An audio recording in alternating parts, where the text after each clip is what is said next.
यही तो पढ़ना है। 1726 के कंपनी का राजलेख क्या है।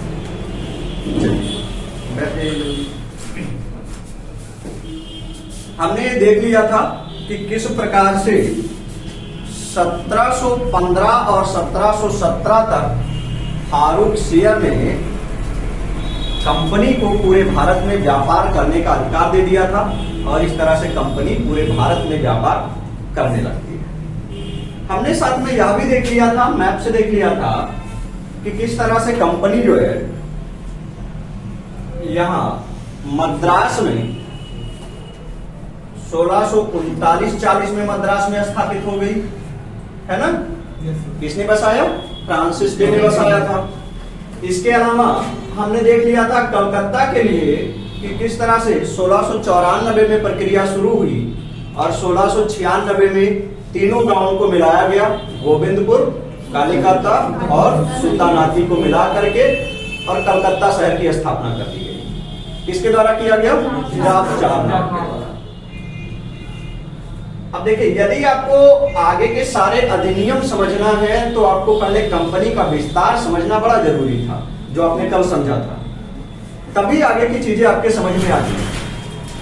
और ठीक आपने बंबई की स्थापना के बारे में भी जान लिया था कि किस तरह से चार्ल्स द्वितीय ने दहेज में जो बंबई प्राप्त हुआ था उसको कंपनी को 1667 के आसपास में 10 पाउंड वार्षिक उधार दे दिया और फिर गेराल्ड अंगियार के द्वारा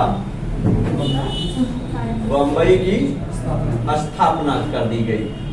1661 में अंग्रेजों को मिला था और 1667 में उन्होंने बंबई की स्थापना कर दी।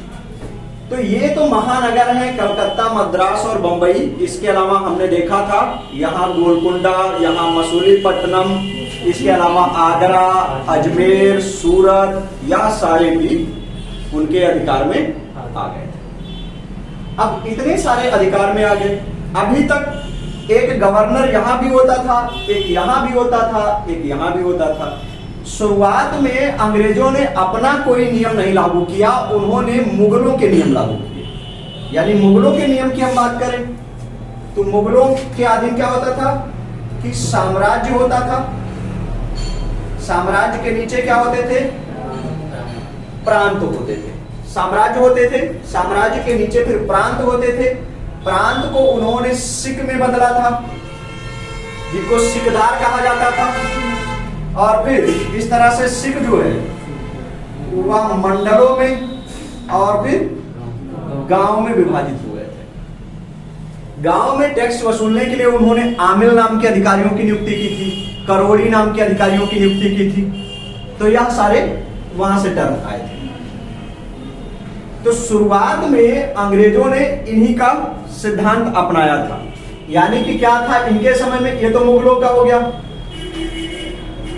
साम्राज्य। फिर बनाया क्या इन्होंने? प्रांत बना लिया।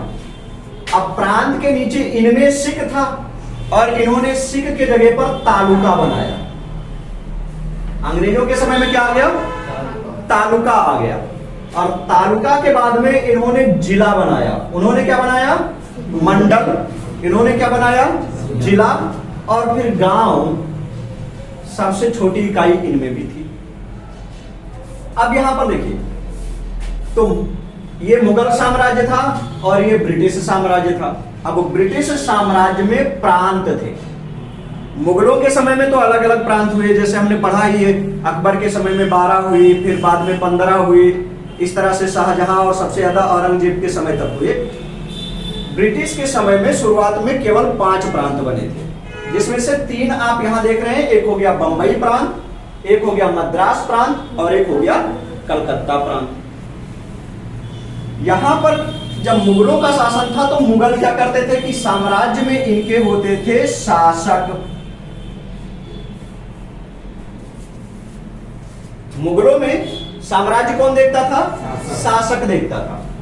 और प्रांत में जो नियुक्त किए जाते थे, जो प्रांत में नियुक्त किए जाते थे, उनको क्या कहा जाता था? सूबेदार। क्या कहा जाता था? सूबेदार कहा जाता था। याद करिए, कि जब 1574 में अकबर ने बिहार को जीता, 1580 में बिहार को अकबर ने अपना प्रांत बनाया था और फिर मान सिंह को उसका सूबेदार नियुक्त किया था।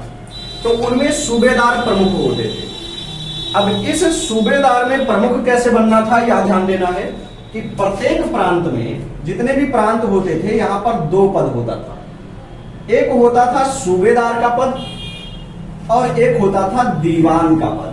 यहां समझना बड़ा जरूरी है। अब बाकी मैं हटा दे रहा हूं क्योंकि हमारा विषय इतिहास ना हो करके पॉलिटी है। तो मुगल काल में जो प्रांत होते थे, प्रांतों में एक सूबेदार होता था और एक दीवान होता था। औरंगजेब के समय की बात करें तो औरंगजेब ने बंगाल में सूबेदार नियुक्त किया था फारूक सियर को। फारूक सियर को औरंगजेब ने बंगाल का सूबेदार बनाया था और दीवान बनाया था मुर्शीद कुली खान। अन्यत्र हमने चर्चा कर रखा है, मुर्शीद कुली खां को इन्होंने बनाया था, यह बात हमने पढ़ा। जो सूबेदार होता था इसकी जिम्मेदारी थी प्रशासनिक कार्य देखने की। क्या देखना था इसको? प्रशासनिक कार्य, इसके अलावा सैन्य कार्य, यानी राज्य कैसे चलाना है, प्रांत कैसे चलाना है, सेना क्या करेगी, इसकी व्यवस्था करने की जिम्मेदारी थी सूबेदार की। और दीवान जो होते थे, दीवान का काम होता था वित्तीय मामला देखना, यानी टैक्स कैसे वसूला जाना है, नियमित रूप से टैक्स वसूल के, कुछ टैक्स प्रांत के लिए रख के और बाकी टैक्स बादशाह के लिए यानी कि खजाने में भेज देना होता था। ठीक है ना।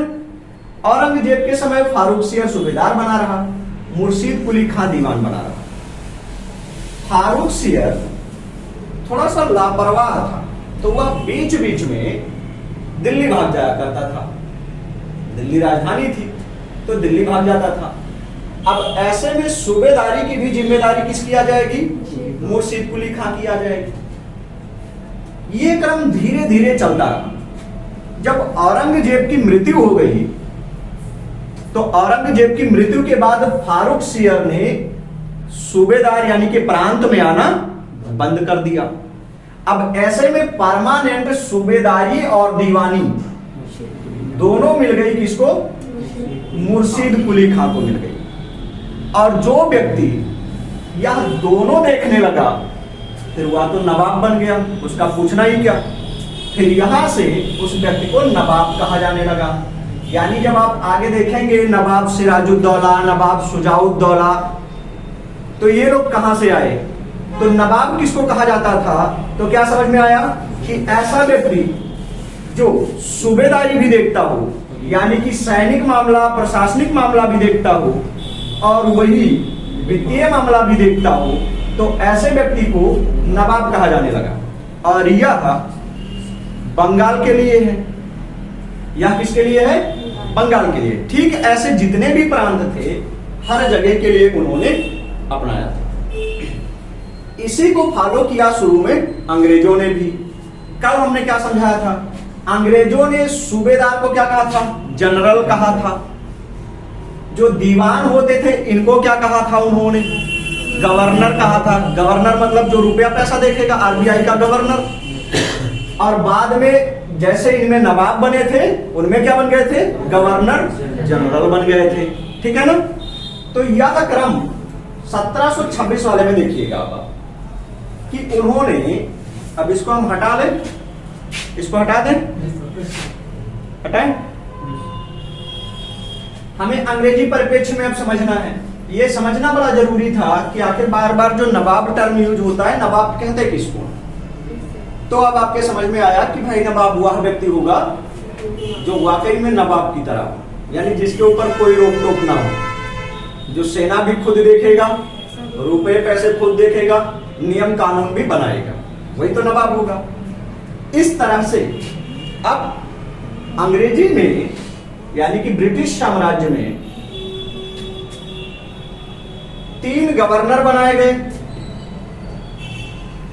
3 जनरल बनाए गए। किसके द्वारा?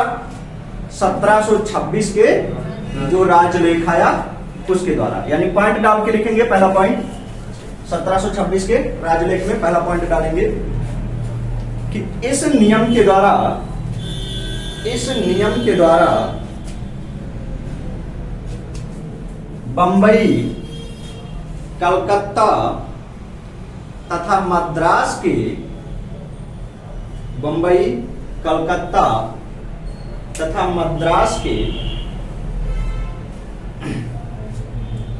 लिए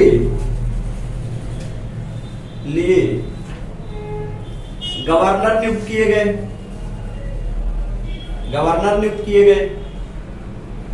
तथा उन्हें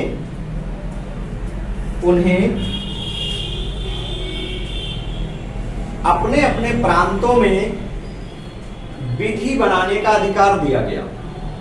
अपने अपने प्रांतों में विधि बनाने का अधिकार दिया गया।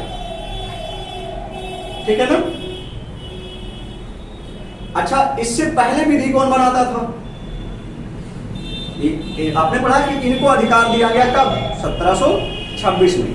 तो इससे पहले यह अधिकार किसके पास था? निदेशक मंडल के पास था। कल आपने पढ़ा था एक तो जो 26 लोगों का समिति आया था, है ना, एक निदेशक, एक उपनिदेशक और जो 24 थे वे सदस्य थे। तो यह बात नोट कर लेना है कि इससे पहले यह अधिकार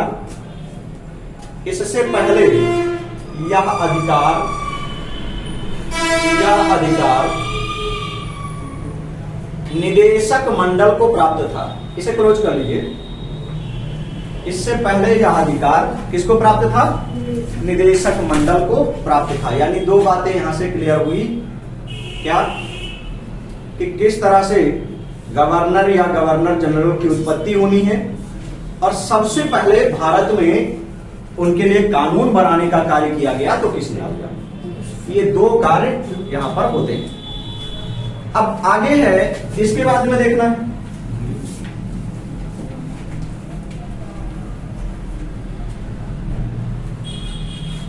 इसके बाद में आप डालेंगे 1773 का रेगुलेटिंग एक्ट।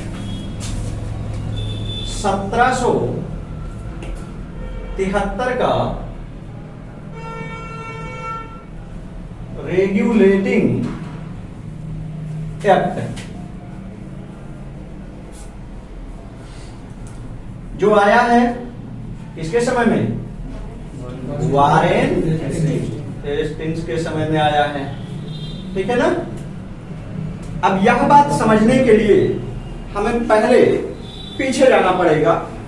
थोड़ी सी एक भूमिका समझनी होगी, उसको हम देख लें।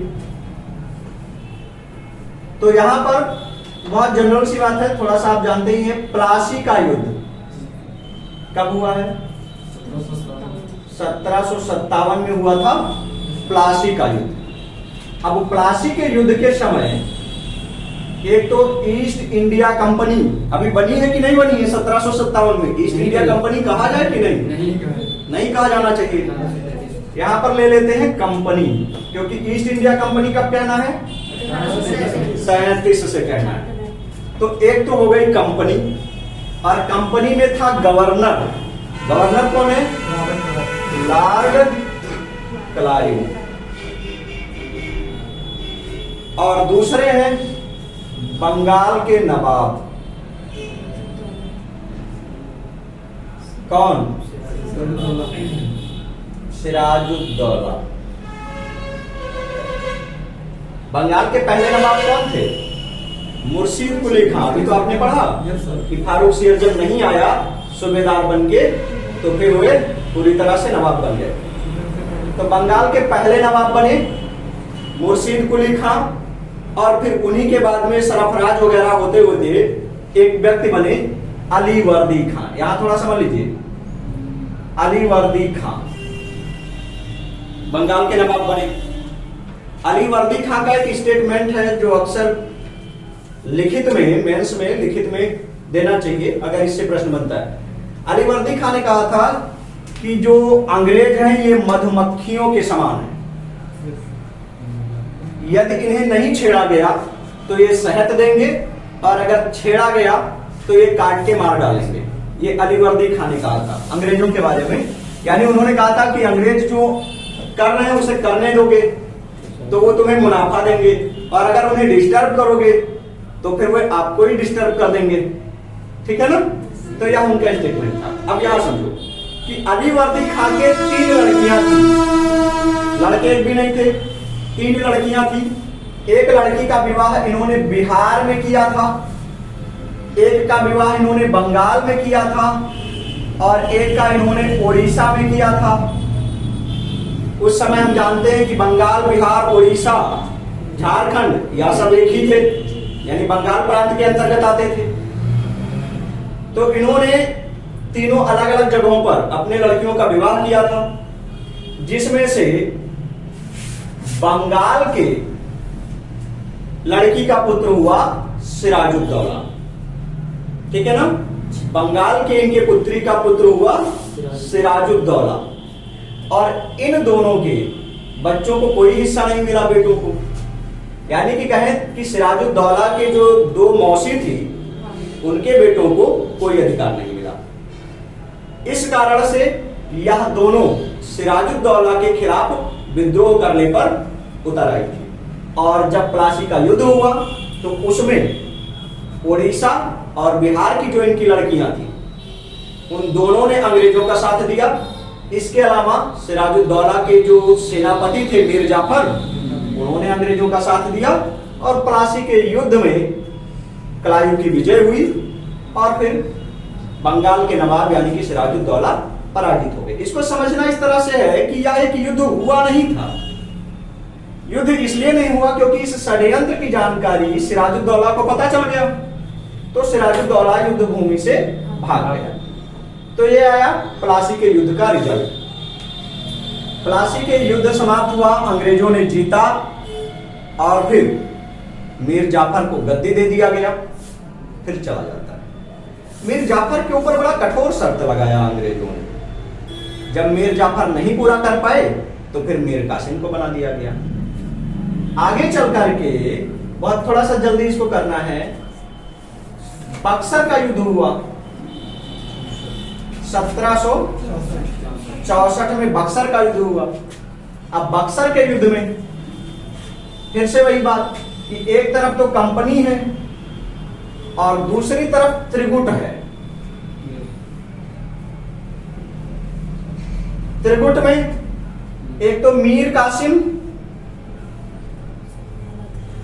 जो बंगाल का नवाब था और बंगाल से भाग गया था मुंगेर, मुर्शिदाबाद। अवध के नवाब शुजाउद्दौला, और मुगल शासक कौन? शाह आलम द्वितीय। ये 3 लोग त्रिगुट में, एक तो मीर कासिम, एक शुजाउद्दौला अवध का, और मीर कासिम दिल्ली शाह आलम द्वितीय मुगल बादशाह थे। इन तीनों लोगों ने मिलकर के 1764 में बक्सर का युद्ध हुआ। बक्सर कहाँ है? बिहार का जिला बक्सर, उस समय बंगाल का हिस्सा था, है ना? तो युद्ध हुआ। उस युद्ध में फिर से कंपनी की विजय हो गई। कंपनी की तरफ से कौन लड़ रहा था? हेक्टर मुनरो ये कंपनी की तरफ से लड़े, और फिर से कंपनी को विजय मिली, और यह तीनों लोग पराजित हो गए। अब समझना यहां से, ये तो इतिहास का मुद्दा है। जब यह तीनों लोग पराजित हो गए 1764 में, अंग्रेजों ने 1 साल तक इनको बिल्कुल डिस्टर्ब नहीं किया। ठीक है, पराजित करने के बाद सबको अपना अपना जगह दे दिया गया। जो जहां का शासक था तो शासक बना दिया गया, नवाब था तो नवाब बना दिया गया। ये हुआ कि अब आप लोगों के साथ करना क्या है वह आगे बताया जाएगा। आगे 1765 में लॉर्ड क्लाइव को फिर से बुलवाया गया इंग्लैंड से, और लॉर्ड क्लाइव आया। उससे कहा गया कि बताओ अब भारतीयों के साथ क्या करना है। 3 लोगों को एक साथ हमने हरा दिया।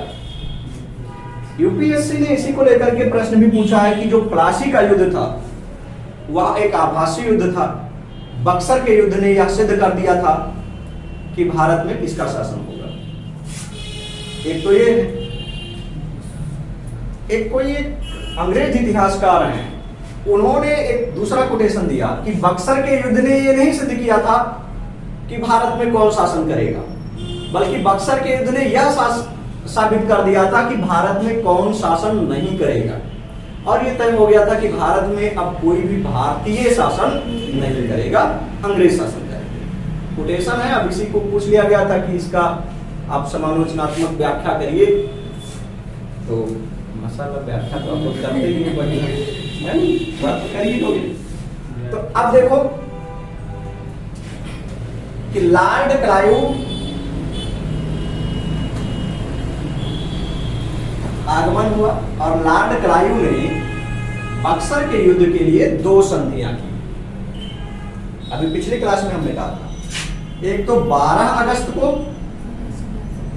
और एक 16 अगस्त को 1765, और इन दोनों को सामूहिक रूप से क्या कहा जाता है, दोनों संधियों को इलाहाबाद की संधि।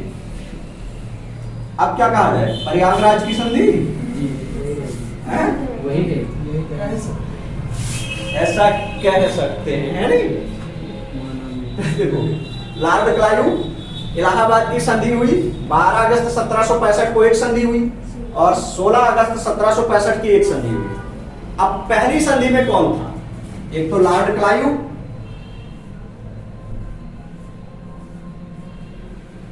और लॉर्ड क्लाइव ने संधि किया किसके साथ, शाह आलम के साथ, क्योंकि वे बादशाह हैं और प्रांत तो बादशाह का ही था। तो सबसे पहली संधि हुई किसके साथ में, लॉर्ड क्लाइव और शाह आलम के साथ में एक संधि हुई। इसमें अंग्रेजों ने इनसे कहा कि देखो, तुम नाम मात्र के लिए राजा बने हो, नाम मात्र के लिए राजा बने रहो, बंगाल, बिहार, उड़ीसा, जो कि पहले से उनके क्षेत्र में था, इन तीनों में दीवानी का अधिकार हमें दे दो। यानी पहले जैसे आप दीवान अपने बनाते थे ना, सूबेदार अपना बनते थे, दीवान बनाते थे, वैसे शासन तुम अभी भी करते रहो, दीवानी का अधिकार यानी जो वित्तीय मामला है वह हमें दे दीजिए। तो एक तो यह बात आ गई, क्योंकि अंग्रेज व्यापार करने आए थे तो उन्हें पैसे वाला ही मामला चाहिए, तो उन्होंने वो ले लिया। और दूसरा, इन दोनों के साथ में किया गया, यानी मीर कासिम और शुजाउद्दौला के साथ में, जो अवध के नवाब थे, मीर कासिम और शुजाउद्दौला के साथ किया गया। इसमें शुजाउद्दौला के साथ क्या किया गया कि इलाहाबाद के पास में कड़ा का जो क्षेत्र था, वह कड़ा का क्षेत्र यहां से निकाल के शाह आलम के खाते में दे दिया गया। ठीक है ना? और इस तरीके से यह संधि कंप्लीट हो गई। अब यहां पर जब यह संधि कंप्लीट हो गया तो यह बात आई कि इन्होंने इनके साथ जो संधि किया है दीवानी को लेकर के, तो बंगाल में एक अलग तरीके की व्यवस्था आ गई। व्यवस्था का क्या आई कि एक तो दीवानी मामला जो उन्होंने शाह आलम से कंपनी ने खुद को मांग लिया, और दूसरा प्रशासनिक मामला जो कि नवाब के पास रह जाए। तो बंगाल में दीवानी मामला आ गया कंपनी के हाथ में, यानी कर वसूलने और लगाने का अधिकार हो गया कंपनी का, और प्रशासनिक अधिकार नवाब का बना रह गया। इसी को कहा जाता है द्वैध शासन। तो इस तरह से बंगाल में द्वैध शासन लागू किया गया लॉर्ड क्लाइव के द्वारा। उसने दीवानी का मामला खुद ले लिया और जो फौजदारी का मामला था वह नवाबों के हाथों में रहने दिया गया। जितने भी उप प्रांत थे बिहार और उड़ीसा, उसमें उप नवाब या उप गवर्नर की नियुक्ति भी कर दी गई। तो यह इतिहास का विषय, इतिहास में हम देखेंगे। अब यह द्वैध शासन देखना महत्वपूर्ण है। वर्तमान में यदि आप देखें तो इसी तरह से केंद्र और राज्य का मामला निकल के आता है। फिर आगे आप देखेंगे तो 1919 के अधिनियम में द्वैध शासन फिर से लागू हुआ है। तो यहां से प्रश्न बनता रहता है, द्वैध शासन के जनक कौन है? लियोनस कार्टियस द्वैध शासन के जनक हैं। ठीक है ना? क्या नाम है सर? लियोनस कार्टियस द्वैध शासन के जनक माने जाते हैं। भारत में द्वैध शासन के जनक की बात की जाएगी तो लॉर्ड क्लाइव को माना जाता है। अब आ जाइए रेगुलेटिंग एक्ट पर। अब यहां से आपको समझ में आएगा कि 1773 का जो रेगुलेटिंग एक्ट आया, इसमें क्या क्या सुधार किए गए और क्या नई चीजें आई, इसको हमें देखना है। तो वारेन हेस्टिंग ने क्या किया, सब पॉइंट वाइज लिखते जाना है। अब द्वैध शासन को खत्म किया, द्वैध शासन को खत्म करके बंगाल का संपूर्ण प्रशासन अपने हाथ में ले लिया। बंगाल का संपूर्ण प्रशासन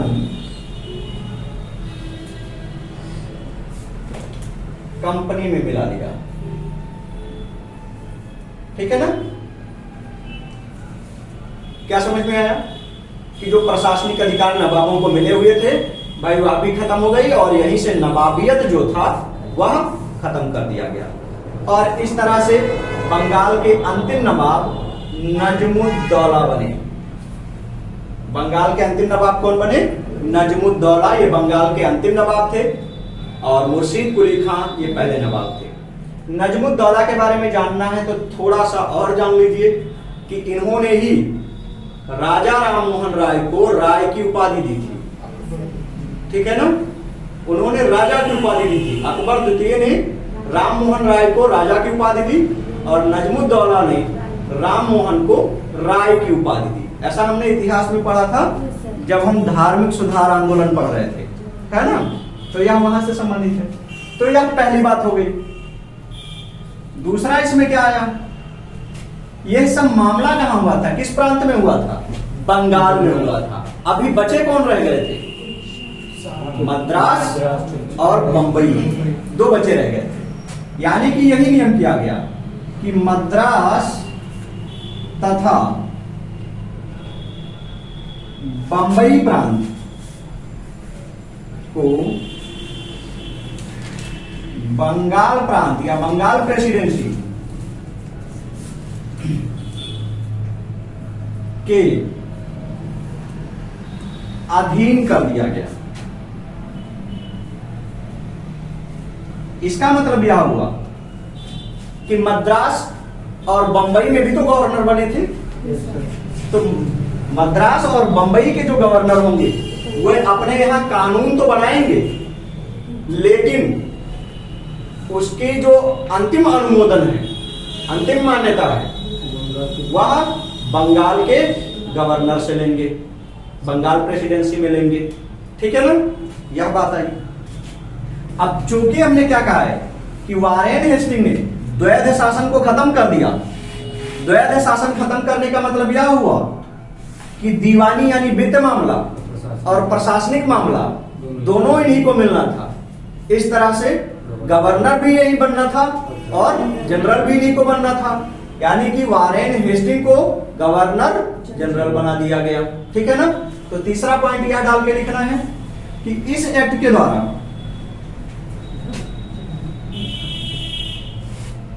बंगाल के गवर्नर को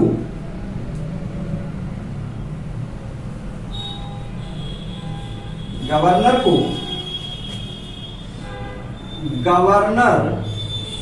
जनरल कहा जाने लगा। बंगाल के गवर्नर को गवर्नर जनरल कहा जाने लगा। ठीक है ना? तो एक काम याद हो गया। अब ये बात समझ में आ गई ना कि आखिर गवर्नर जनरल क्यों कहा जाने लगेगा। तो भाई उससे पहले उसने द्वैध शासन हटाया था, तो दोनों पद उसी पे आ गए, गवर्नर के भी और जनरल के भी आ गए। तो ये तीन बातें आ गई। अब इसमें कुछ और भी सुधार किया गया। वहां जो निदेशक मंडल बैठा था, डायरेक्टर्स, उन्होंने सोचा कि यार ये बड़ा दिक्कत हो जाएगा कि एक व्यक्ति को ज्यादा अधिकार मिल गया, सेना भी उसी के कंट्रोल में हो गई, रुपया पैसा भी वही देखेगा, प्रशासनिक मामला देखेगा, मद्रास और बंबई भी वही देखेगा। तो ऐसा ना हो कि वो हमसे ज्यादा मजबूत हो जाएगा। तो उनकी शक्ति को कमजोर करना था। किसके? वारेन हेस्टिंग के या गवर्नर जनरल के शक्ति को कमजोर करना था। तो शक्ति को कमजोर कैसे किया जाए, इसके साथ में उपबंध बना दिया गया कि भाई करना एक है कि एक तो आप गवर्नर जनरल हैं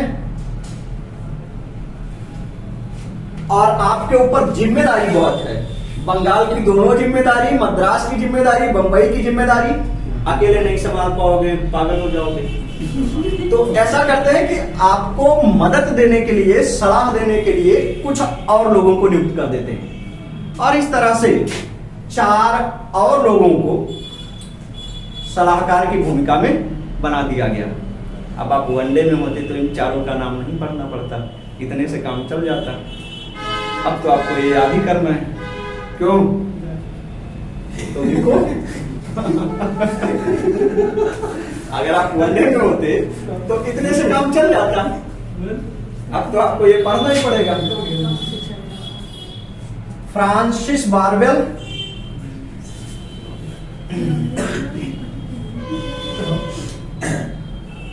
फ्रांसिस लिखेंगे, कोई दिक्कत नहीं है, आप अपना काम चला लीजिए। एक फ्रांसिस बारवेल बनाए गए। मानसन, इनको भी बनाया गया, फ्रांसिस बारवेल और मानसन। इन दोनों को जो सलाह देना था, फ्रांसिस बारवेल को और मानसन को, इन दोनों को जो सलाह देना था वह संधि से संबंधित सलाह देना था। लिख लेना है यहीं पर, यह दोनों बातें ब्रैकेट में करके कि इन दोनों को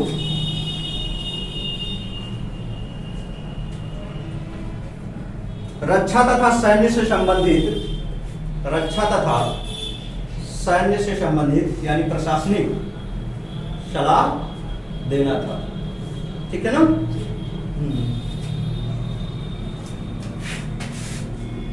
एक और थे बारवेल, एक तो ये फ्रांसिस बारवेल है, एक मानसन है और एक केवल बारवेल है। ठीक है ना? और एक पूना है। बाद में इनको बदल दिया गया था पूना को, इनकी वारेन हेस्टिंग से लड़ाई हो गई थी तो इनको बदल दिया गया। अब यहां पर समझो कि फ्रांसिस बारवेल और मानसन और बारवेल और पूना, ये 4 सदस्य और गवर्नर जनरल, ये 5 लोग हो गए। इनको कहा गया गवर्नर जनरल परिषद, governor general in council. Governor general in council. तो यहां से प्रश्न कि किस अधिनियम के द्वारा गवर्नर जनरल इन काउंसिल का गठन किया गया? तो रेगुलेटिंग एक्ट के द्वारा गवर्नर को 4 सलाहकार दिए गए थे और इसी के साथ में गवर्नर जनरल इन काउंसिल का गठन कर दिया गया। साथ में यह कहा गया कि गवर्नर कोई भी फैसला अपने मन से नहीं करेगा, बहुमत के सिद्धांत पर ही कोई फैसला हो सकता है। बहुमत का मतलब यह हुआ कि 4 हैं जिसमें से 3 लोग एक तरफ होंगे, वही फैसला माना जाएगा। अब अगर 3 लोग किसी काम को करने को मना कर दे रहे हैं तो गवर्नर कैसे कोई काम कर डालेगा? ठीक है ना? तो इस तरह से कंपनी ने एक तरफ गवर्नर को अधिकार भी दिया, गवर्नर जनरल को, और दूसरी तरफ उसके ऊपर अंकुश भी लगा दिया गया। यही काम आप देखिए भारतीय कार्यपालिका में, अगर आप देखें तो सेम टू सेम ऐसे ही फॉलो है, नहीं है। हर व्यक्ति को एक बड़ा अधिकार दिया गया और उसके पीछे से संविधान में एक उपबंध लिखा है, यह इसके सलाह पर निर्भर होगा। जैसे राष्ट्रपति सर्वे सर्वा बना दिया गया और ऊपर से बना दिया गया अनुच्छेद 74 कि राष्ट्रपति का कर्तव्य होगा कि वह मंत्रिपरिषद के सलाह पर काम करे। अब लोग तो दिक्कत है नहीं? तो यही भारतीय संविधान की खूबसूरती है। अब इतने काम हुए रेगुलेटिंग एक्ट में प्रारंभिक चरण में, इसके बाद में देखना है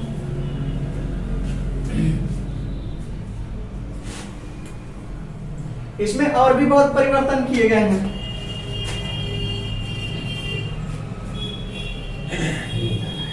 एक परिवर्तन क्या हुआ कि शुरू में हमने देखा था कि जो निदेशक मंडल था उसमें कितने सदस्य थे?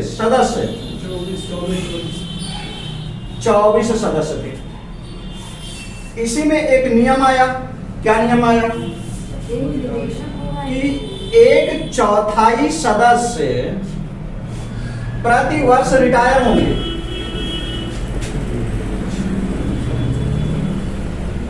ऐसे ही कुछ वर्तमान में राज्यसभा में है, वहां 2 वर्ष पर है नहीं है?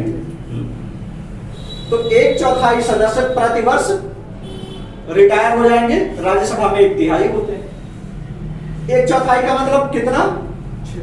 6 सदस्य हर साल रिटायर होंगे, जो 24 होंगे। और जो रिटायर होंगे उनके जगह पर नए भी तो भरे जाएंगे। तो नए का चुनाव कैसे होगा? अब सदस्यों का चुनाव कौन करता था? निदेशक मंडल में सदस्यों का चुनाव कौन करता था? प्रोप्राइटर्स, है ना, स्वतंत्रधारी मंडल के सदस्य करते थे। कौन बनते थे स्वतंत्रधारी मंडल में? 500 शेयर से ज्यादा लगाए। इसमें वही नियम बदल दिया गया कि निदेशक मंडल के सदस्यों का चुनाव अब वे करेंगे जिन्होंने 1000 पाउंड से ज्यादा की पूंजी लगाई हो। ठीक है ना? या क्लियर कर लेना है कि 1773 के रेगुलेटिंग एक्ट के द्वारा प्राविधान किया गया कि निदेशक मंडल के 1/4 सदस्य हर साल रिटायर हों। उनके जगह पर जो 1/4 नए भरे जाएंगे, 6 लोग नए भरे जाएंगे, वे केवल वही व्यक्ति सदस्य बन सकते हैं जो 1000 पाउंड रुपए लगाते हो, कंपनी में शेयर करते हो। ठीक है ना? उन्हें बना जाना। तो सर जी कंपनी की तो अधिकतम सीमा 500 पाउंड थी। हाँ, तो फिर बढ़ाई गई। वो 1600 की बात थी, अब 1773 हो गया, 170 साल हो गया। तब फिर आगे इसी के द्वारा सर्वोच्च न्यायालय की स्थापना की गई। सर्वोच्च न्यायालय स्थापित हुआ 1774 में। कहां स्थापित हुआ था? कलकत्ता में। इसमें 3 सदस्य बनाए गए, यानी कि 3 जज थे, 3 न्यायाधीश थे और एक मुख्य न्यायाधीश। तो 3 न्यायाधीश और एक मुख्य न्यायाधीश बनाया गया। मुख्य न्यायाधीश कौन थे? Elijah Impey. ये मुख्य न्यायाधीश बनाए गए थे। एलिजा इम्पे जो थे वारेन हेस्टिंग के दोस्त थे। वारेन हेस्टिंग के कहने पर इन्होंने एक भारतीय नंद कुमार बोस को फांसी पर चढ़ा दिया था। दरअसल हुआ क्या था कि वारेन हेस्टिंग ने अवध में लूटपाट की थी, कुछ गलत तरीके से धन इकट्ठा कर लिया था। नंद कुमार बोस ने हाई कोर्ट, सुप्रीम कोर्ट में इसी मामले को लेकर के मुकदमा दायर करवा दिया था इनके खिलाफ। तो मुख्य न्यायाधीश इसका मित्र था, उसने वारेन हेस्टिंग को बताया। तो वारेन हेस्टिंग ने पैसा दे करके एक भारतीय को ही झूठा गवाह बना दिया और उस गवाह ने जाकर के नंद कुमार बोस के खिलाफ यह गवाही दे दिया कि इन्होंने उसका उत्पीड़न किया है। अब उत्पीड़न के मामले पर फांसी नहीं होती,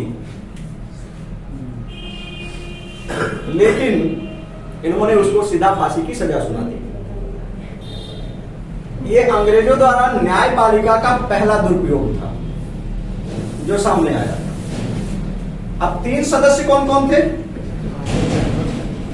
चैम्बर्स, लिमेस्टर और हाइड। ये 3 अन्य न्यायाधीश बनाए गए थे।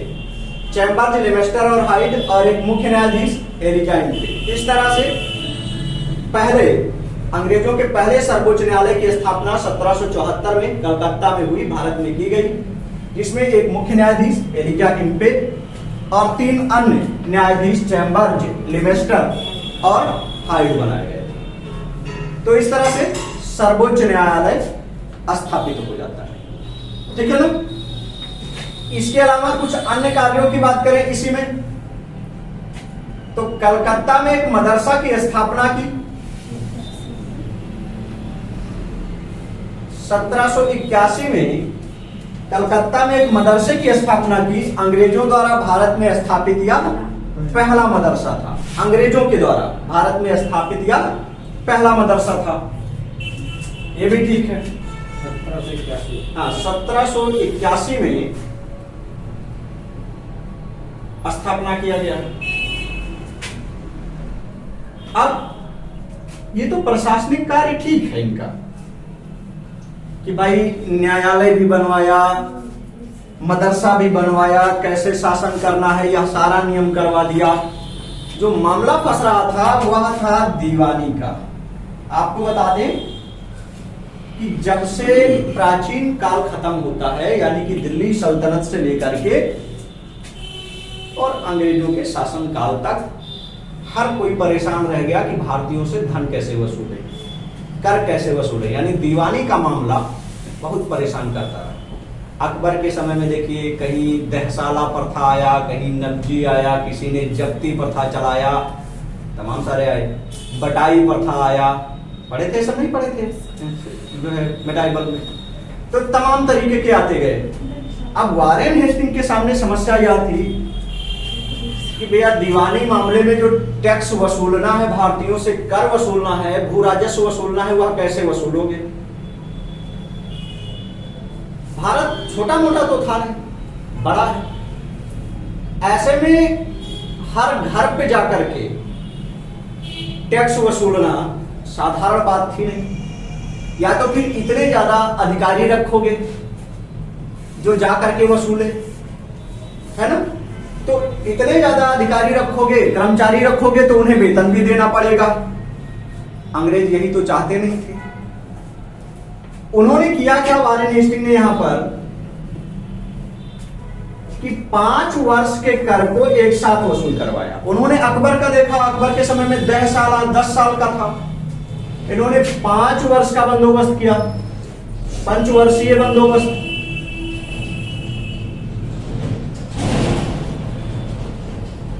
अपनाया कर वसूलने के लिए। यानी कि एक बार कर्मचारी जाएंगे और 5 सालों का कर वो एक साथ लेकर के आएंगे, फिर 5 साल बाद कर्मचारी नियुक्त कर देंगे, बीच में उनको भंग कर दिया जाता था, तो इस तरह से इनको पैसा भी नहीं देना पड़ता था। तो कर वसूलने की पंचवर्षीय व्यवस्था भी वारेन हेस्टिंग के ही समय में आई। इसके अलावा 1784 में इन्हीं के समय में एशियाटिक सोसाइटी ऑफ बंगाल की स्थापना भी हुई। यह भी जान लेना है, एशियाटिक सोसाइटी ऑफ बंगाल की स्थापना हुई। किसने किया? विलियम जोन्स ने किया। यह भी ठीक है। इतने सारे कार्य पहले रेगुलेटिंग एक्ट यानी 1773 के एक्ट के द्वारा कर दिए गए। अब एक समरी के रूप में अगर हम याद करें कि आखिर इसमें क्या क्या काम किए, तो हम कह सकते हैं कि गवर्नर जनरल इन काउंसिल का गठन किया गया, गवर्नर जनरल के परिषद का गठन किया गया। इसके अलावा निदेशकों की संख्या को सीमित करने का प्रयास किया गया। 1/4 सदस्य हर साल रिटायर होते, नए नियुक्त होते, नए वे नियुक्त होते जो 1000 की पूंजी लगाते। सर्वोच्च न्यायालय का गठन हुआ 1774 में, 3 अन्य न्यायाधीश और 1 मुख्य न्यायाधीश बने। मदरसा बनवाया गया। इसके अलावा इसी के द्वारा द्वैध शासन को खत्म किया गया और गवर्नर को गवर्नर जनरल बनाया गया। इसी के द्वारा मद्रास और बंबई को जो है बंगाल के अधीन किया गया, यानी उनके गवर्नर कानून तो अभी बना सकते थे, लेकिन उसका अनुमोदन उनको बंगाल के गवर्नर से कराना आवश्यक कर दिया गया। अब इसके बाद में 1781 में आया act of settlement. Act of settlement इसी को कहा जाता है, नोट डाल लीजिएगा, Bengal judicature act. Bengal judicature act, Bengal judicature act या अधिनियम कहा जाता है इसी को। इसको समझना है कि आखिर जब 1773 में रेगुलेटिंग एक्ट आया था तो 1781 में एक्ट ऑफ सेटलमेंट की क्या आवश्यकता थी? तो हमने 1773 में पढ़ा क्या कि बंगाल की बात की गई, बंबई की बात की गई, मद्रास की बात की गई, सर्वोच्च न्यायालय की बात की गई, मदरसे की बात की गई, गवर्नर जनरल के परिषद की बात की गई, लेकिन उनकी बात नहीं की गई जो अंग्रेजों ने बक्सर के युद्ध में जीता था। बंगाल, बिहार, उड़ीसा की जो दीवानी मिली थी उसका क्या करना है, उसकी चर्चा यहां पर नहीं की गई थी। ठीक है ना। तो इसमें यही पहला अधिनियम आया कि इस अधिनियम के तहत, नोट कर लीजिए कि इस अधिनियम के तहत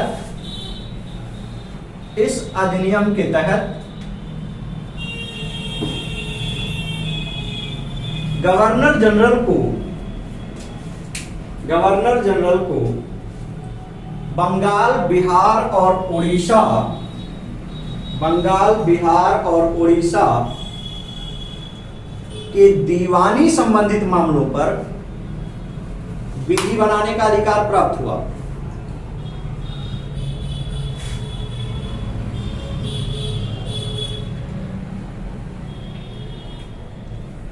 विधि बनाने का अधिकार हो गया, यानी अब गवर्नर जनरल उड़ीसा और बिहार के लिए भी और बंगाल के लिए भी कानून बना सकते थे। तो यह पहली बात आ गई। क्या सेट किया गया इसमें? बिहार, उड़ीसा और बंगाल के लिए कौन सा नियम बनाना है? इनको दीवानी का नियम बनाना है।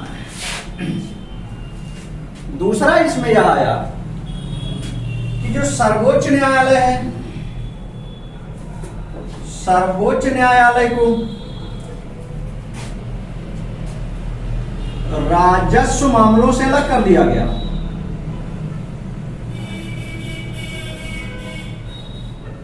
पृथक रखा गया, यानी इनका जो सर्वोच्च न्यायालय बना था 1774 में, वह वित्तीय मामले पर, राजस्व मामले पर फैसला नहीं सुना सकता। ठीक है ना। तो राजस्व मामले पर फिर फैसला कौन सुनाएगा? भाई सर्वोच्च न्यायालय को राजस्व मामले पर निर्णय नहीं देना है, तो निर्णय देना किसे है? तो यह दो बातों से तय होती है। एक तो तब जब 500 पाउंड से नीचे की बात हो और जब 500 पाउंड से ऊपर की बात हो। यदि मामला 500 पाउंड से नीचे का है तो उस पर जो फैसला सुनाएगा, जो सुनवाई करने का अधिकार होगा, वह गवर्नर जनरल परिषद को होगा। 500 पाउंड तक के मामलों की सुनवाई काउंसिल कर लेगी और उससे ऊपर का जो होगा वह ब्रिटेन के सम्राट करेंगे। ठीक है ना। तो इस तरह से हमने क्या देखा कि न्यायपालिका पर पहली बार इनके समय में प्रतिबंध लगा दिया गया।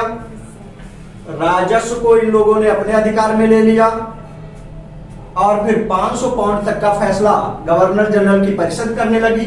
500 पाउंड से ऊपर का जो फैसला होगा वह ब्रिटेन के सम्राट खुद करेंगे।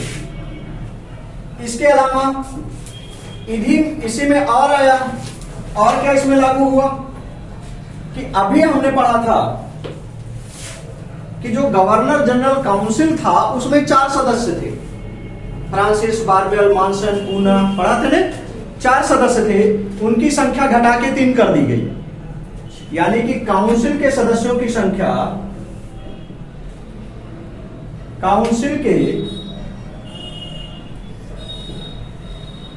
सदस्यों की संख्या 4 से 3 घटाकर कर दी गई। यह भी एक काम इसी के समय में आया। पूरा विस्तृत नोट्स आपको तैयार करना है, सुनाना भी। तो काउंसिल के सदस्यों की संख्या 4 से घटा करके 3 कर दिया गया। इसी में एक बड़ा सा मामला सामने आया और वर्तमान को हम कोरिलेट करें, जैसे हम बार बार कहते हैं कि सब्जेक्ट कोरिलेट करिए, एक दूसरे से जोड़िए जरूर, और प्राचीन को आधुनिक से जोड़िए। आपने सुना होगा लोकपाल मामला आया था 13-14 के दौरान 11-12, अच्छा हाँ 11-12 के दौरान अन्ना हजारे के नेतृत्व में लोकपाल का मामला आया।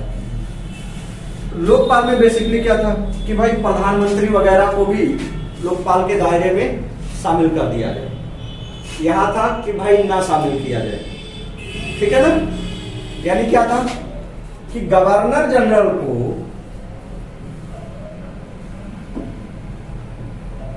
न्यायपालिका के कार्यक्षेत्र से बाहर रखा गया।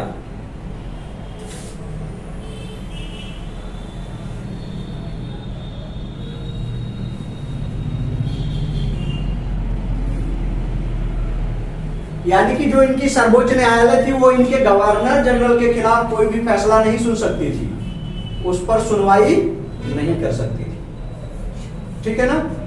अब वो किस पर सुनवाई करेगी? ना तो वो रुपए पैसे वाला मामला देखेगी, वित्तीय मामला नहीं देखेगी, गवर्नर जनरल से संबंधित मामला नहीं देखेगी। गवर्नर जनरल ने अगर कोई कानून बना दिया है तो उस पर कोई भी प्रतिक्रिया संज्ञान नहीं लेगी। यानी कि जो कर्मचारी थे उनके बारे में केवल ये देखेगी, बाकी अन्य किसी के भी बारे में निर्णय नहीं देना था इसको। इतने कार्य किए गए एक्ट ऑफ सेटलमेंट के द्वारा, ठीक है ना। यह प्रमुख है। इसी में एक और ऐड कर लेना है, लिखेंगे उसको भी आगे बढ़ा करके। प्रांतीय परिषदों की स्थापना की गई, प्रांतीय परिषदों की स्थापना की गई तथा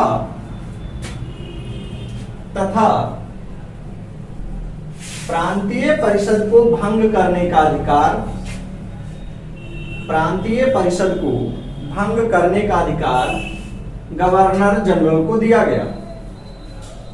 गवर्नर जनरल को भंग करने का अधिकार दे दिया गया। तो यह हो गया 1781 का बंगाल जुडिकेचर अधिनियम, ठीक है ना। जो विभिन्न चीजों को सेट करने से था, न्यायालय के कार्य को कैसे सेट किया जाए उसको सेट कर दिया, बिहार और उड़ीसा को कैसे सेट किया जाए उसको सेट कर दिया, कहा गया एक्ट ऑफ सेटलमेंट, ठीक है ना। अब इसके बाद में आया 1786 का एक्ट,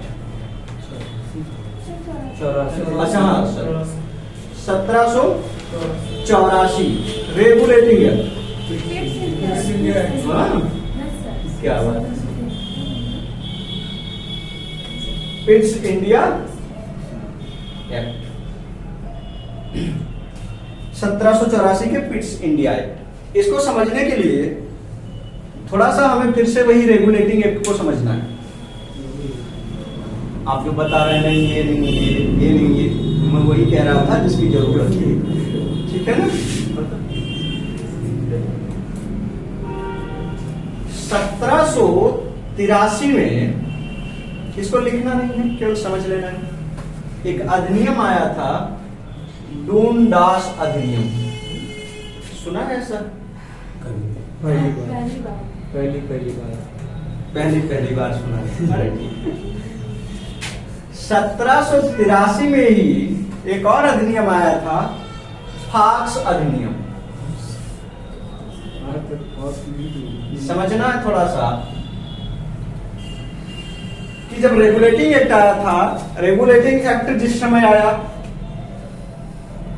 उस समय इंग्लैंड के जो प्रधानमंत्री थे वो नॉर्थ थे। क्या नाम था उनका? नॉर्थ, ठीक है ना। तो इंग्लैंड में उस वर्ष बहुमत की सरकार नहीं बनी थी, बहुमत की सरकार नहीं बनी थी। लेबर पार्टी में नॉर्थ और फॉक्स दो लोगों ने मिलकर सरकार बनाई थी। यहां पहले समझ लो, प्रिंटिंग प्रेस बंद रखो।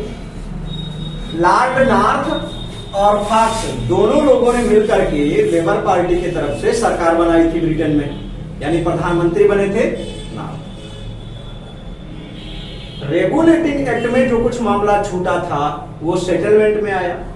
सेटलमेंट में भी कुछ मामला छूट गया था और उसके लिए एक प्रस्ताव बनाया था सबसे पहले डूनडास ने। तो इनका प्रस्ताव पारित नहीं हुआ। उसके बाद फाक्स ने बनाया, तो फाक्स का भी प्रस्ताव पारित नहीं हुआ। अब हमने अन्यत्र चर्चा कर रखा है कि अगर सत्ता पक्ष के द्वारा ही कोई प्रस्ताव पेश किया जाए और पारित ना होगा तो ऐसे में सरकार को इस्तीफा देना पड़ता है, हमने पढ़ा है ना। और वो भी तब तो बहुत जरूरी है जब हम ये जानते हैं कि संसदीय प्रक्रिया ही ब्रिटेन से लिया गया है। तो इस तरह से जब फाक्स के द्वारा प्रस्ताव दिया गया और वह प्रस्ताव भी नहीं पारित हुआ तो फिर ब्रिटेन में लेबर पार्टी की सरकार गिर गई, यानी कि नॉर्थ साउथ में चले गए, मतलब सरकार गिर गई, नहीं बनी। अब चूंकि ये दोनों अधिनियम पारित नहीं हुए हैं इसलिए इनका उल्लेख बहुत ज्यादा नहीं मिलता, लेकिन यह ध्यान रखना बड़ा जरूरी है कि किसी भारतीय मामले को लेकर के इंग्लैंड की सरकार गिर जाए, यह ऐसा पहला मामला था कि भारतीय मामले को लेकर के भारत से संबंधित प्रस्ताव ना पारित होने के कारण इंग्लैंड की सरकार गिर जाए, ये ऐसा पहला मामला था। ठीक है ना। अब आइए हम देखते हैं पिट्स को, हटाएं इसको।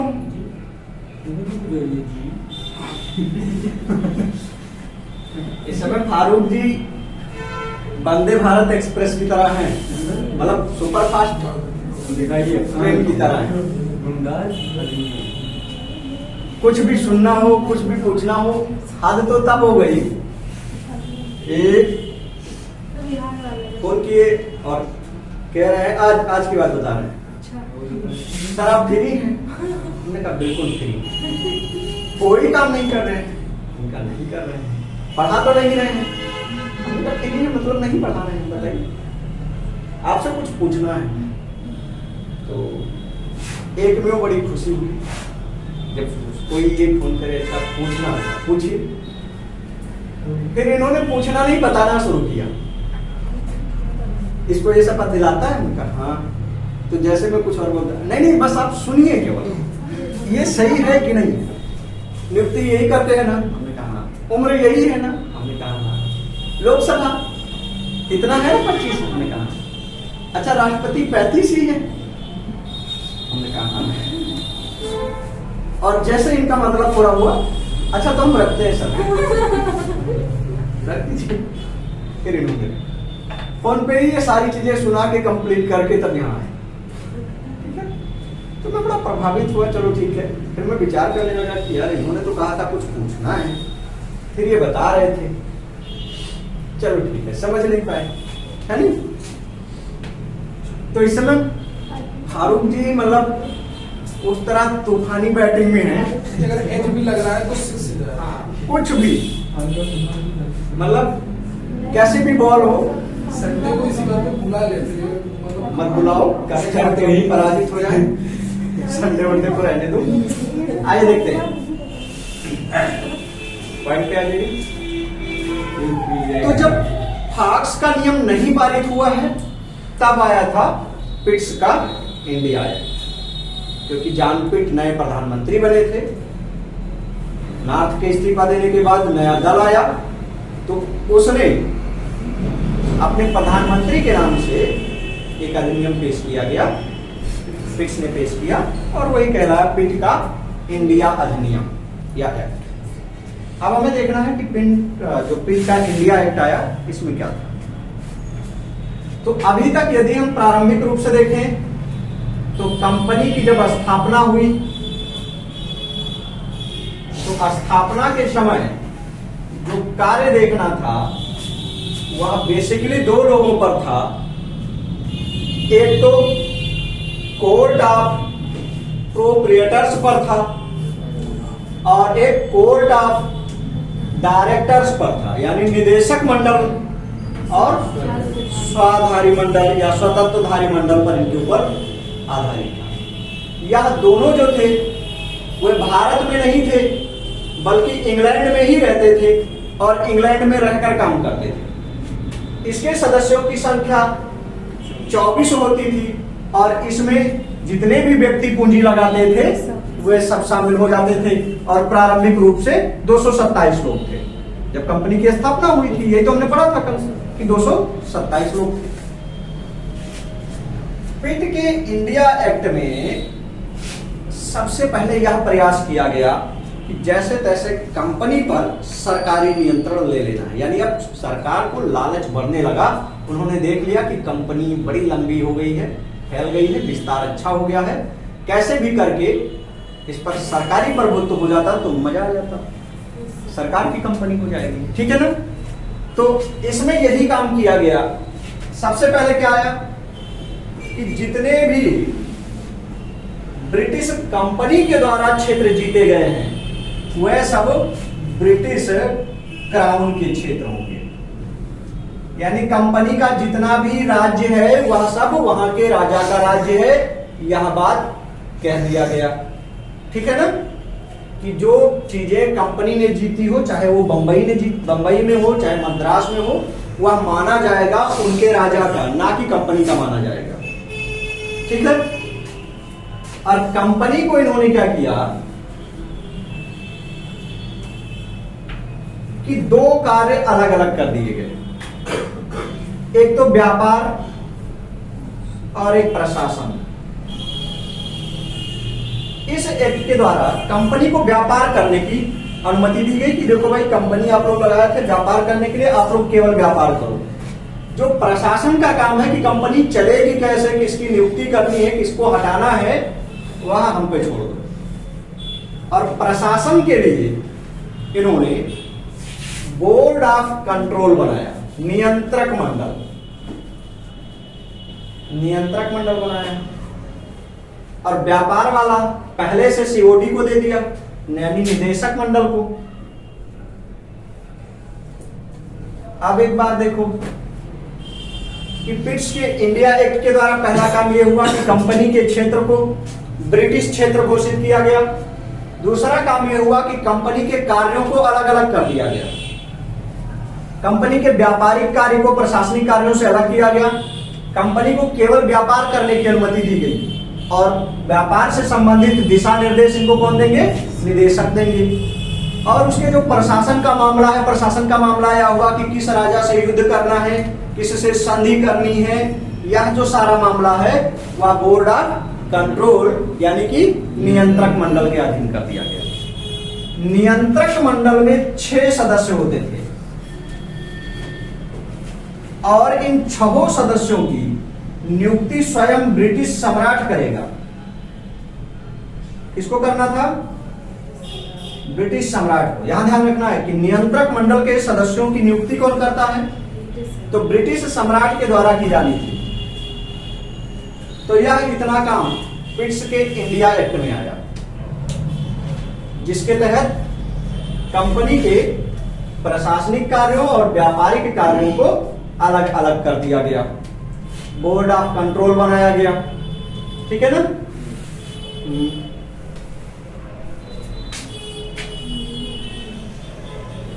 तो ये पिट का नियम है।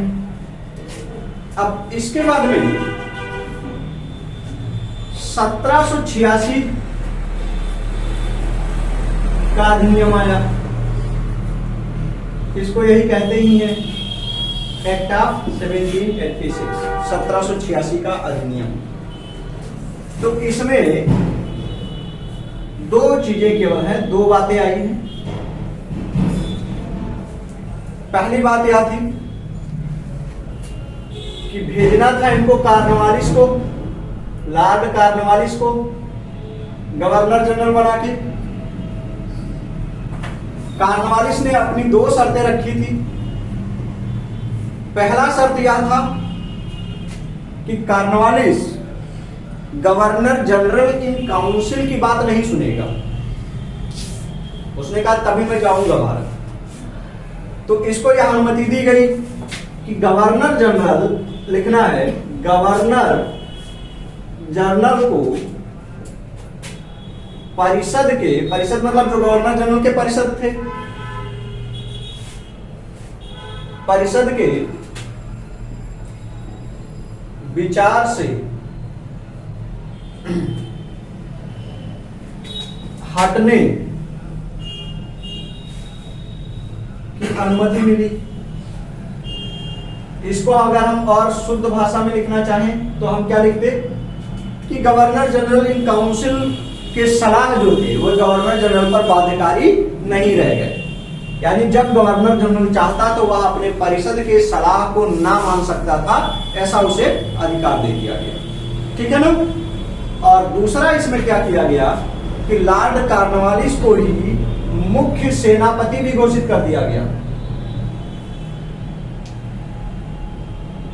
गवर्नर जनरल को मुख्य सेनापति बना दिया गया। ठीक है ना। तो यह दो कार्य हो गए।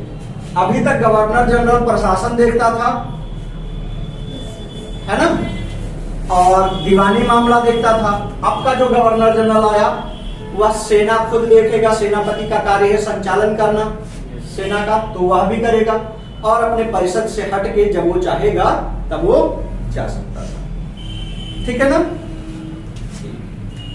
फिर 1793 में, कॉर्नवालिस के समय में ही 1793 में जमींदारी प्रथा आई, जिसको हम अस्थाई बंदोबस्त अथवा इस्तमरारी बंदोबस्त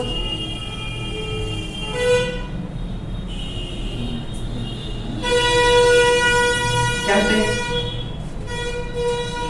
कॉर्नवालिस ने ही अस्थाई बंदोबस्त दिया, इस्तमरारी बंदोबस्त दिया, जमींदारी प्रथा दिया था। इसके तहत था क्या कि आसपास के 8-10 गांवों को मिला करके उनमें कर वसूलने का अधिकार किसी एक ही व्यक्ति को दे दिया गया कि वह व्यक्ति अपने आसपास के गांवों से कर वसूल के लाएगा और उसका 89% हिस्सा कंपनी में जमा करेगा और 11% हिस्सा वह जमींदार स्वयं रख सकता था।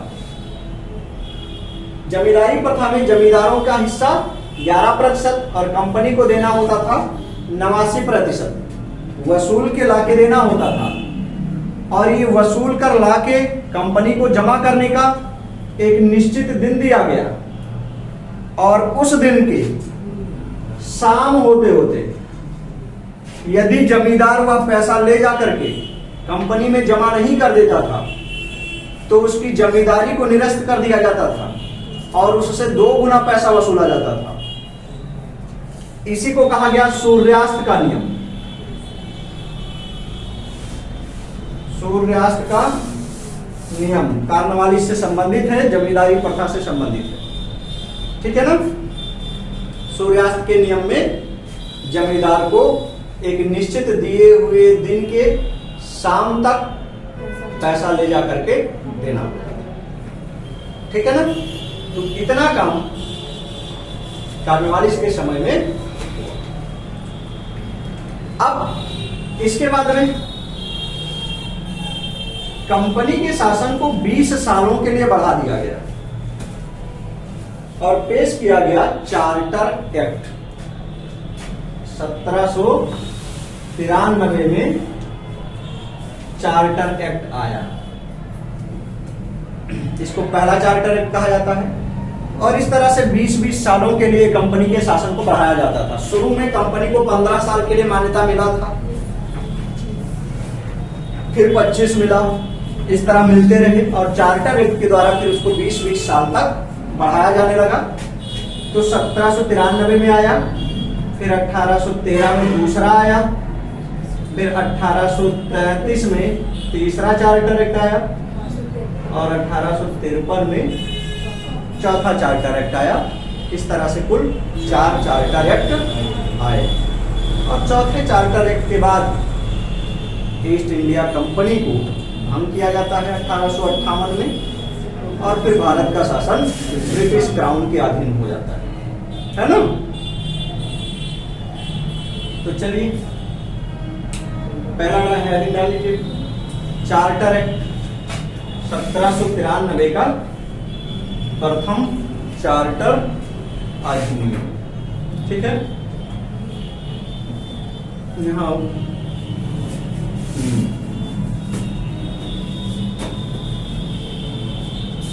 इसे बंद कर दो।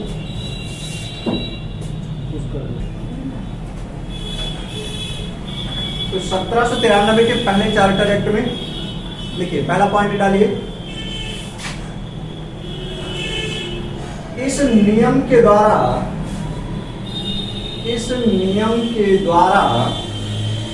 इसे क्लोज करिए, इस नियम के द्वारा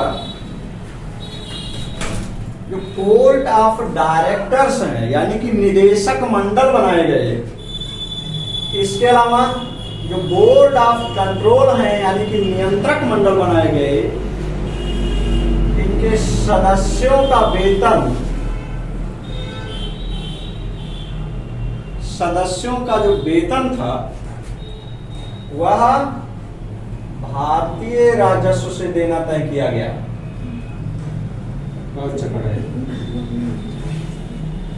मतलब अधिकारी ये नियुक्त किए हैं, कंपनी इनकी देखेंगे, लेकिन उनका जो वेतन देना पड़ेगा वह हमको देना पड़ेगा। ठीक है ना? जो बोर्ड ऑफ कंट्रोल है यानी नियंत्रक मंडल, जो बोर्ड ऑफ डायरेक्टर्स हैं यानी निदेशक मंडल, तो इसमें जितने भी सदस्य होंगे उन सब का वेतन कहां से जाएगा? भारत सरकार को देना पड़ेगा।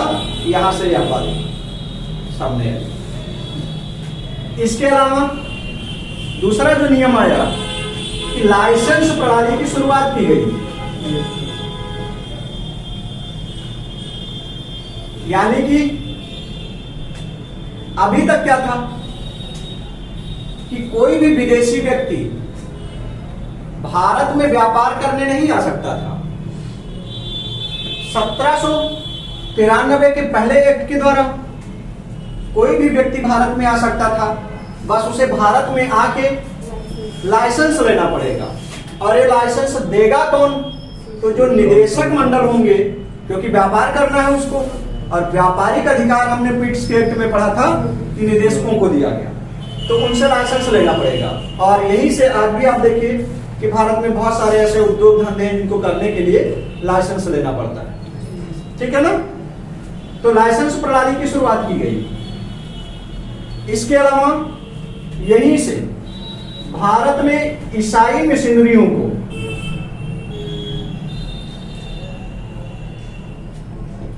आने की अनुमति दी गई,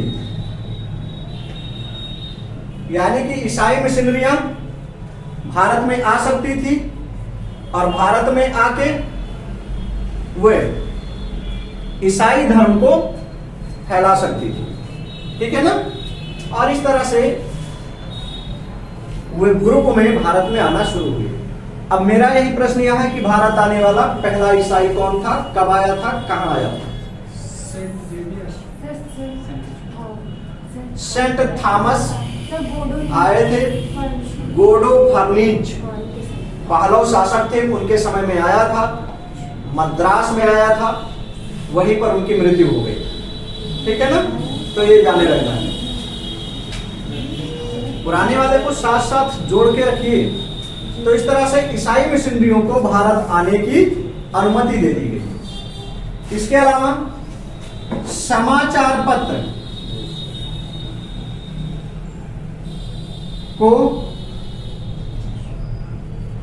अनुमति दी गई, यानी अब भारत में समाचार पत्र छपने शुरू हुए। ठीक है ना? समाचार पत्र छपने शुरू हुए, लेकिन प्रिंटिंग प्रेस किसने दिया था? पुर्तगालियों ने। भारत में प्रिंटिंग प्रेस, आलू, ये सब कौन लाए? तंबाकू, है ना? पुर्तगालियों की देन है। तो इतना काम, यानी कि इन दोनों का वेतन यहां से, लाइसेंस प्रणाली, ईसाई मिशनरियों का आगमन और समाचार पत्र का जो विकास हुआ, जो छपना जारी हुआ, वह सबसे पहले 1793 के एक्ट के द्वारा किया गया। ठीक है ना? पत्र किसने दिया था? इसी एक्ट के अधिनियम के द्वारा आया, इसी अधिनियम के द्वारा 1793 में। क्या आप ये जानना चाहते हैं कि इस व्यक्ति का नाम? नहीं। तो सबसे पहले अगर नोट करना हो तो नोट कर लो। 1780 में जेम्स अगस्ट हिक्की के द्वारा कलकत्ता से साप्ताहिक रूप से बंगाल गजट पत्रिका का प्रकाशन किया गया था।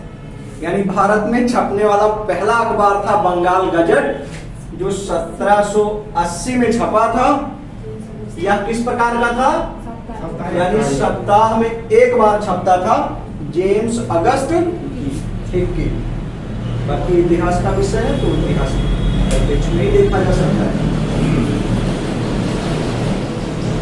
यहाँ हम मुख्यतः यह देखना चाह रहे हैं संवैधानिक विकास में कि वर्तमान में जो कुछ नियम है, धाराएं हैं, अधिनियम हैं, वे अंग्रेजों से कहां तक तालमेल खाते हैं। ठीक है ना?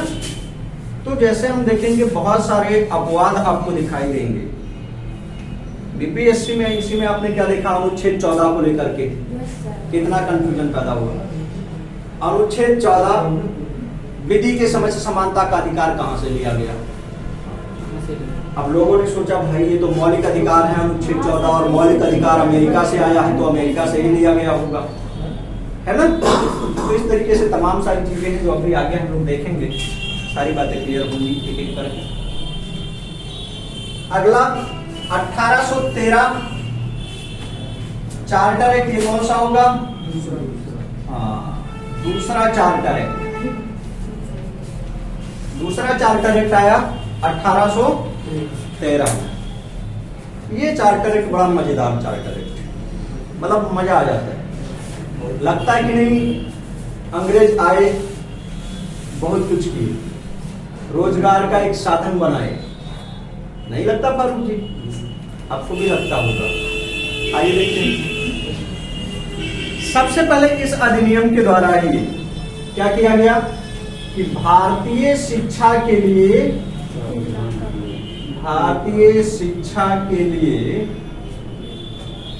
1 लाख का बजट दिया गया।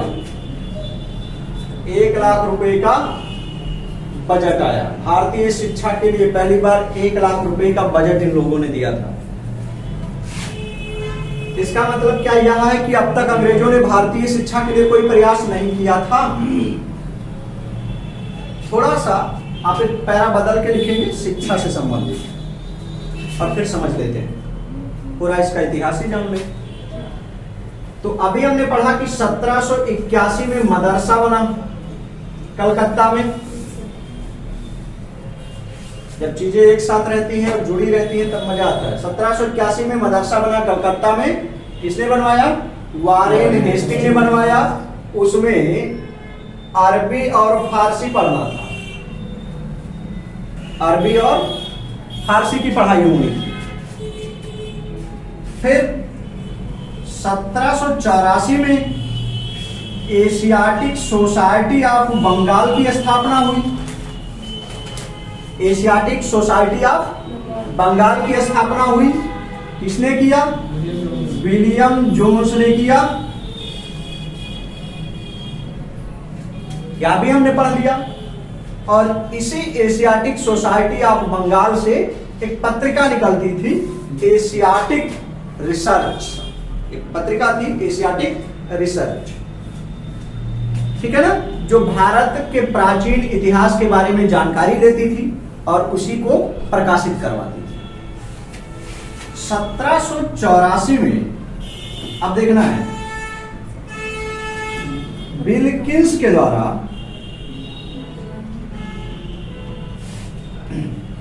भागवत गीता का अंग्रेजी अनुवाद किया गया। भागवत गीता के लेखक कौन है? वेद व्यास है। और क्या, महाभारत का पर्व है नहीं, छठवां पर्व। गीता कहां से लिया गया? महाभारत का छठवां पर्व भीष्म पर्व ही तो है, तो महाभारत को वेद व्यास ने लिखा है, तो इसको भी उन्होंने ही लिखा है। ठीक। तो 1784 में विल्किंस ने भगवत गीता का अंग्रेजी में अनुवाद कर दिया। 1787 में महाभारत का अनुवाद हुआ।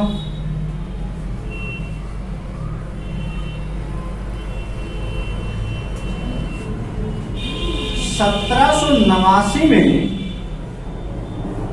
विलियम जोन्स, जो इसके संस्थापक थे एशियाटिक सोसाइटी ऑफ बंगाल के, विलियम जोन्स अभिज्ञान शकुंतलम का अनुवाद किया। किसकी रचना है? कालिदास। अभिज्ञान शाकुंतलम की रचना कर दी इन्होंने, अनुवाद कर दिया। 1792 में हितोपदेश और गीत गोविंद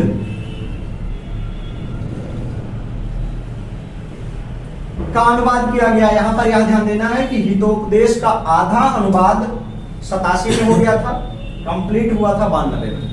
ठीक है ना? यहीं पर फिर आगे आपको ध्यान देना है कि 1784 में ही, सॉरी 84 नहीं है, 94 होगा। 1794 में मनु स्मृति का अनुवाद हुआ।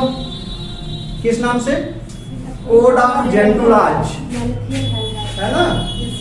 एक कोड ऑफ जेंटुलाज किसने किया था?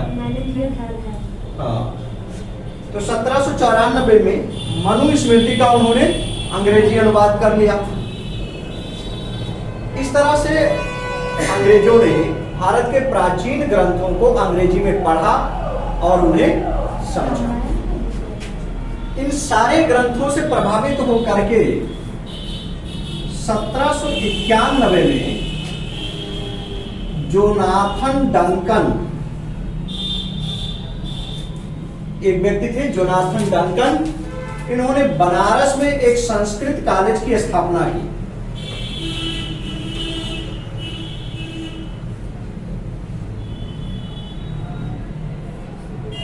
बनारस में संस्कृत कॉलेज की स्थापना कर दी थी। ठीक है ना? तो यह तो सांस्कृतिक विकास है।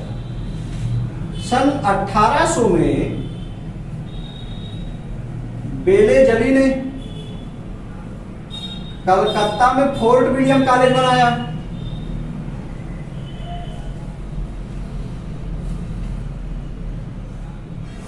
फोर्ट विलियम कॉलेज की स्थापना कब हुई है? 1800 में बेले जली ने फोर्ट विलियम कॉलेज बनाया। यहां ध्यान देना है कि जो फोर्ट विलियम कॉलेज था, इसमें जो आईसीएस अधिकारी होते थे उनको प्रशिक्षण देने के लिए बनाया गया था। ठीक है ना? 2 साल बाद यानी 1802 में ही इस कॉलेज को बंद कर दिया गया और अब जो प्रशिक्षण देने का कार्य था आईसीएस को, वह इंग्लैंड में कर दिया गया हेलेंसबरी को। ठीक है ना? तो फोर्ट विलियम कॉलेज से जो आईसीएस के प्रशिक्षण का कार्य होता था उसको हटा के कहा किया गया? हेलेंसबरी को बना दिया गया। इस तरह से प्रशिक्षण का कार्य हेलेंसबरी में होने लगा। तो इतने सारे कार्य हम क्या देखते हैं कि 1813 का दूसरा चार्टर एक्ट आने से पहले पहले शिक्षा के लिए इतना कार्य हो चुका था। अब हमें देखना है कि शिक्षा के लिए इन्होंने 1 लाख रुपए का बजट दिया। आखिर इन्होंने 1 लाख रुपए का बजट क्यों दिया? भारतीय शिक्षा को, ये भारत के लोगों को शिक्षित क्यों करना चाहते थे? तो एक बेसिक सा समझ अगर हम विकसित करें तो कंपनी भारत में व्यापार करने आई थी, उन्होंने भारत में फैक्ट्रियां लगाई, लेकिन जो फैक्ट्री में काम करने वाले लोग थे, वर्कर थे, वे तो भारत के ही लोग थे। भारत के लोगों को हिंदी आती थी, अरबी आती थी, फारसी आती थी, क्योंकि मुगल काल था, रह चुका था। अंग्रेजों को अंग्रेजी आती थी, लैटिन आती रही होगी। तो ना हम उनकी बात समझ पाते थे, ना वे हमारी बात समझ पाते थे। अब ऐसे में या तो वे हिंदी पढ़ ले ताकि वे हमें समझ पाए, और या तो हम अंग्रेजी पढ़ ले ताकि हम उनकी बात समझ पाए, क्योंकि करना काम साथ में ही। तो उनके समझ में एक बात आया कि भारतीय लोग किसी भी भाषा को बड़ी जल्दी जान जाते हैं, तो इनको अंग्रेजी पढ़वाया जाए। तो इसलिए उन्होंने पैसा दिया कि भारत के लोगों की शिक्षा को बदला जाए। ठीक है ना? और इसलिए हम लोगों को अंग्रेजी पढ़ने का विकल्प मिला। अभी अलग की बात है कि हम लोगों को कोई भाषा कंप्लीट नहीं आती, ना हम अपनी हिंदी पूरी तरह जान पाते हैं और ना ही अंग्रेजी जान पाते हैं, सब आधा अधूरा ही जानते हैं। तो जिस समय ये बजट आया उस समय कुछ अंग्रेज ऐसे थे जो वाकई भारत से प्रेम करते थे। वो इंग्लैंड से भारत आए, जब उन्होंने वेदों को पढ़ा, मनुस्मृति को पढ़ा, महाभारत को पढ़ा, अभिज्ञान शकुंतलम गीतोपदेश को पढ़ा, तो वे भारत से बड़े प्रेरित हुए। उनको लगा कि जो हम पढ़ना चाह रहे हैं वो तो इनके वेदों पुराणों में पहले से ही लिखा हुआ है, तो भारत के लोगों को अगर अच्छा बनाना है तो इनको इन्हीं की किताबें पढ़ाएंगे। और कुछ अंग्रेज थे जो ये मानते थे हम इनको पढ़ाने आए हैं कि अपना काम निकालने आए हैं। तो इस बात को लेकर के अंग्रेजों में ही विरोध पैदा हो गया। जब अंग्रेजों में विरोध पैदा हो गया तो इसके लिए एक शिक्षा समिति का गठन किया गया। शिक्षा समिति, इसके अध्यक्ष बनाए गए मैकाले। इस शिक्षा समिति में 10 सदस्य थे और 5-5 सदस्य 2-2 तरफ बट गए थे। ठीक है ना। एक तो वह वर्ग था जो मानता था कि प्राचीन शिक्षा को दिया जाए, जिसको प्राच्य शिक्षा कहा गया, और इनका मानना था कि भारत के लोगों को संस्कृत और अरबी में पढ़ाया जाए, मतलब आधुनिक भी चीजें पढ़ाइए, विज्ञान भी पढ़ाइए, मैथ भी पढ़ाइए, तो इन्हीं भाषाओं में पढ़ाइए, क्योंकि ये इनकी क्षेत्रीय भाषा है जिसमें ये जल्दी सीख पाएंगे। और ऐसा मानने वालों में जिनका नाम आता है वह है H.T. प्रिंसेप,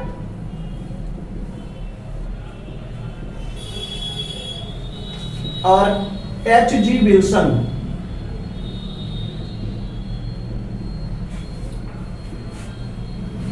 इसके अलावा वारेन हेस्टिंग भी यही बात मानता था कि भारतीयों को भारत की भाषा में पढ़ाया जाए। वारेन हेस्टिंग, ये सब समर्थक के नाम हैं। और इसके अलावा मिंटो, लॉर्ड मिंटो, ये सारे लोग ऐसे थे जो प्राच्य शिक्षा को महत्व देते थे, और इस पूरे प्रकरण को कहा जाता था आंग्ल प्राच्य शिक्षा विवाद, जो मैकाले के समय में हुआ। वहीं पर कुछ लोग थे जो पाश्चात्य शिक्षा को मान्यता दे रहे थे।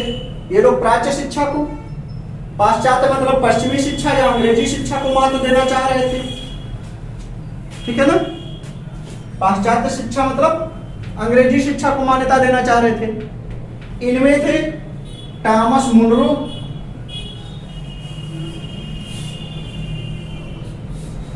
ये पहले व्यक्ति थे। ऑकलैंड, ये दूसरे व्यक्ति थे। और खुद मैकाले, जो सबसे बड़ा हिंदू सभ्यता का विरोधी था, भारतीय सभ्यता, हिंदू मुस्लिम नहीं, भारतीय सभ्यता का विरोधी था। उसी मैकाले ने कहा था कि संपूर्ण भारतीय और अरब जगत की जो शिक्षा है वह यूरोप के किसी लाइब्रेरी के, किसी एक तहखाने के, किसी एक किताब से भी कम है। यानी पूरी जो शिक्षा है वेदों, पुराणों और बाइबिल और कुरान, सॉरी बाइबिल नहीं, कुरान, इन सब का जो ज्ञान है वह यूरोप के किसी एक किताब से भी कम है। और इसलिए उसने यह माना था कि भारतीयों के लिए अंग्रेजी शिक्षा सबसे उचित शिक्षा है। ठीक है ना। और फिर यहाँ पर अंग्रेजी शिक्षा को मान्यता दे दी गई।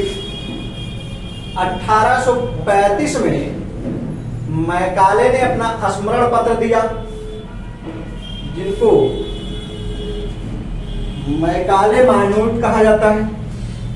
तो मैकाले माइनूट मैकाले ने 1835 में दिया। इस समय गवर्नर जनरल बन गए थे विलियम बेंटिंग। मैकाले स्मरण पत्र, विलियम बेंटिंग।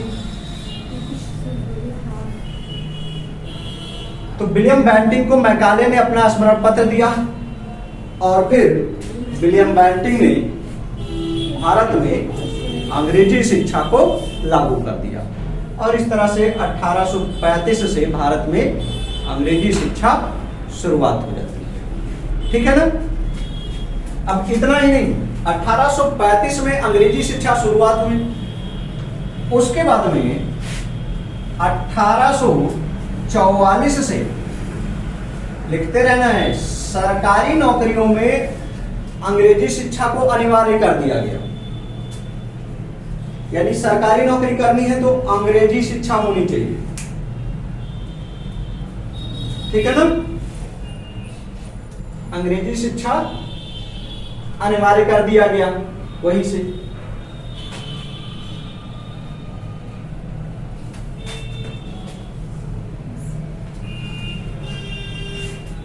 और जब इतनी सारी विशेषताएं आई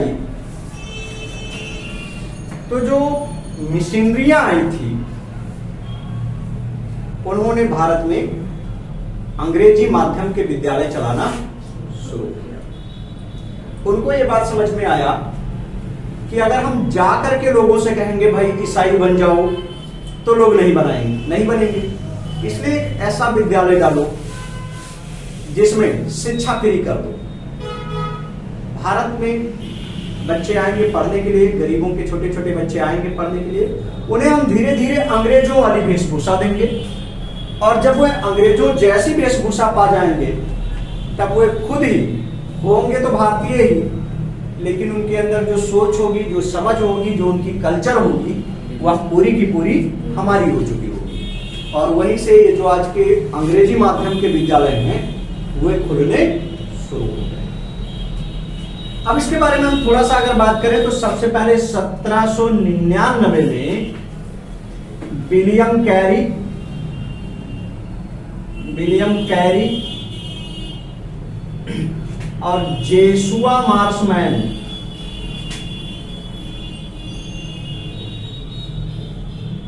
और विलियम बेड,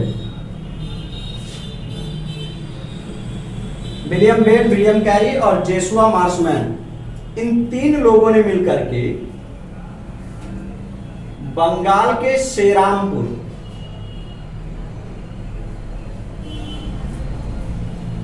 पहला अंग्रेजी माध्यम का विद्यालय खोला था, जो भारत में खुलने वाला पहला अंग्रेजी माध्यम का विद्यालय है, ठीक है ना। तो भारत में खुलने वाला अंग्रेजी माध्यम का पहला विद्यालय बंगाल के सेरामपुर में खुला था, जिसे विलियम कैरी, जेसुआ मार्शमैन और विलियम बेड ने शुरू किया था, ठीक है ना।